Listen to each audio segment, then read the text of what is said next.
Welcome back to Rabble Farm. It's a bit later than I wanted it to be. I've been so busy and flat out. It's the end of the school holidays and the end of harvest, and so we're getting everything sorted out and tidied up. I wanted to do a quick video just about grazing conditions. And it might sound a bit boring, but trust me, it's really important. Hello, chickens. And this field at the minute is empty because we're giving it a week's rest.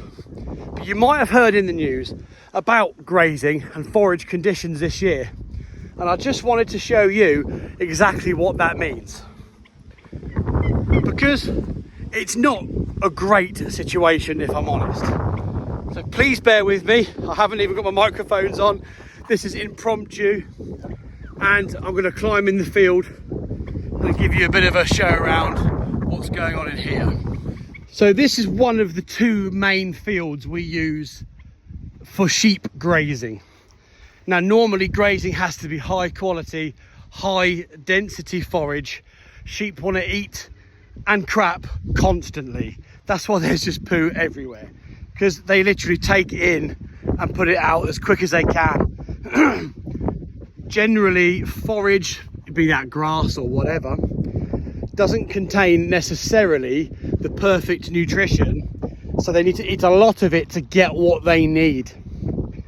But what is apparent this year with next to no rain is the condition of the grass is terrible. You've only got to look around me. If I told you this has been over a week without sheep on it, and we've had a day's rain yesterday, which is the first rain we've had for ages. But I'm going to get on my knee and show you down here. So what we try to not do is graze it to death, because you risk plants getting eaten so badly they never grow back. I'm just going to turn the camera around. But look, it's just not growing. It's covered in sheep crap everywhere, all dried out, and that's going to be really good for the ground. You can hear that. Dry as a bone. There's no muck there really. So this field has got everything it needs to sprout and shoot and get ready. It's covered in fertilizer. We just need the right balance of rain and sunshine. And this is a huge problem. And why is this going to be a huge problem? Because this time of year is the time of year we start thinking about lambing. We put the mummy sheep and the daddy sheep together and they do their thing. But what's really important before they do their thing is that they're weaned, which means the mums are no longer feeding the lambs, which we are doing next week. We want them to be at least 4 to 6 weeks, what we call dried off. But a lot of them will already be not feeding the lambs anymore because the lambs have weaned themselves, mainly because we give them creep feed. 2, they need to have a surge of high quality nutrition for their body to release all the eggs to get as many lambs as possible. That term is called flushing. Now at the moment this field is going to be good for nothing flushing wise. Absolutely nothing. In fact, last year, one of our first new loads of sheep we got, brand new ewes, we put them onto here and it would have been probably 3/4 foot high in lovely mixed herbal laying grass. And they were able to what we would call flush.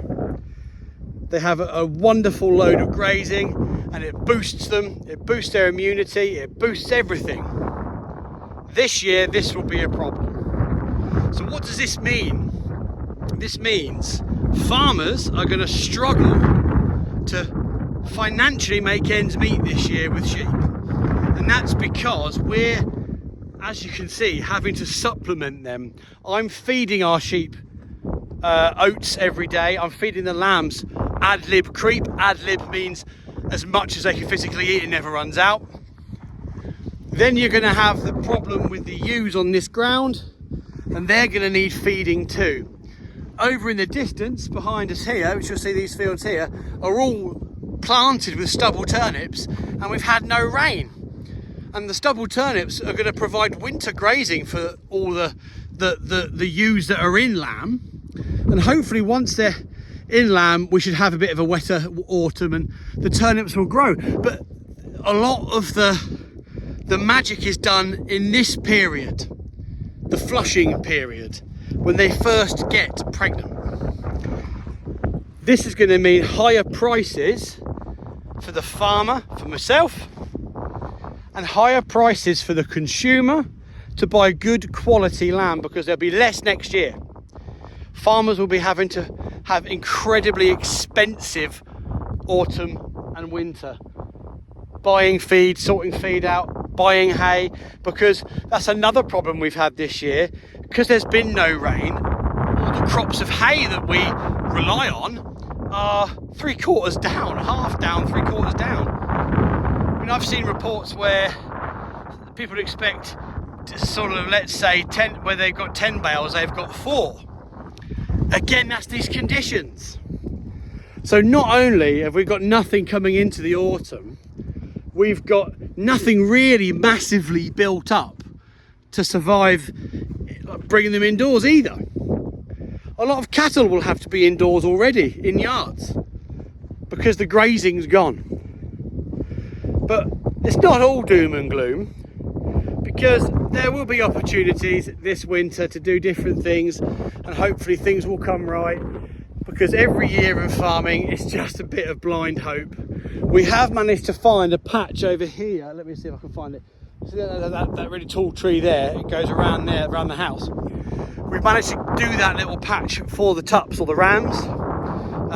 I call them tups. I do this all the time. I know you probably think, for God's sake, Ben, just call them one thing. Tups are rams, so daddy sheep. And they're in tip-top condition because they've had a new patch that we've managed to sort of clear down some scrub, which we don't normally use, to make it into their area where they can live and thrive, and hopefully they'll be firing on all cylinders.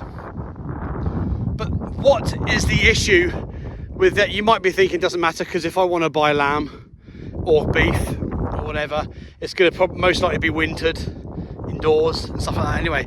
Yes, that's true. This is going to be a domino effect on the trade, and all that will happen is it might then turn into a problem with imports, because you might find New Zealand had a good year.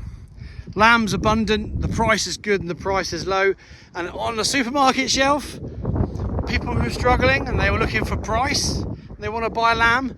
First and foremost, lamb's quite expensive as a meat in comparison to others, so you might find people aren't going to buy it anyway, and if they do, they might choose the imported version. So it doesn't matter in that sense to everyone else in the country what happens with the British farms, because it will just get imported. But we don't want that. That's not what we're looking to do. And British farmers, we're trying to produce the best quality, a different product really, but we are pretty tied with costs and conditions. Now, what you could do is, on a field like this has a decent rain, you could put some fertilizer down on it, a bit extra, give it some slurry or whatever you're supposed to do at certain times of year, and that all is true. But with things like the carbon tax that's coming in, which does affect things like fertilizers, that's more input cost, making the fertilizer more expensive. So I really don't know how it's going to go this year. We've never had an issue with the flushing time. So these fields have never been excuse me, have never been so barren. Like, you've probably seen other videos. This is I've got an old video where I show you my favourite spot on the farm. This is my favourite spot on the farm, and it looks like the Serengeti at the minute. I got the rains down in Africa. Yeah, I'm losing the plot. But I will say, I really appreciate everyone that does actually tune into these videos. I don't get that many views, and I'm trying to do what I can. And if you can like and subscribe and share it with people, because I'm not trying to show you twee fancy farming. This isn't some sort of show of, oh, isn't it wonderful? I'm trying to tell you straight exactly what happens on these farms in this country. And this is not an excuse for me to be playing a violin either. I'm not trying to sell you a sob story. I'm literally telling it to you how it is. And this is possibly going to be the toughest spring lamb season we're going to be coming into yet, because it all starts now. What lambs we get in the spring will depend on how well this grass comes back. At the minute it's not very well, but the sun's come out again. I've suddenly got quite warm. Yeah, so yeah, it's not the best video I've ever made, I'm afraid, but it's quite informative. So there's a lot of costs over the winter that you will have to endure anyway, and that's fine. So we do buy feed or create feed for the sheep, especially on the month up to lambing, and vaccinations. These are all costs you'd have whatever the weather. But our main issue is we're going to be running short of hay, short of straw, because of the spring and summer conditions we've had. Lack of water has meant everything hasn't grown as much as it should, so we have less of it. And then we're coming into the domino effect of an incredibly dry summer, making it so nothing's growing into the autumn, to have the issue of then the sheep don't get their high quality flushing, which means they won't release as many eggs, which means they won't have as many lambs, which means we won't have as much lamb for sale next year, which means we'll put prices up next year, and the government will just arrange it so that we import more. There's your farming in a nutshell.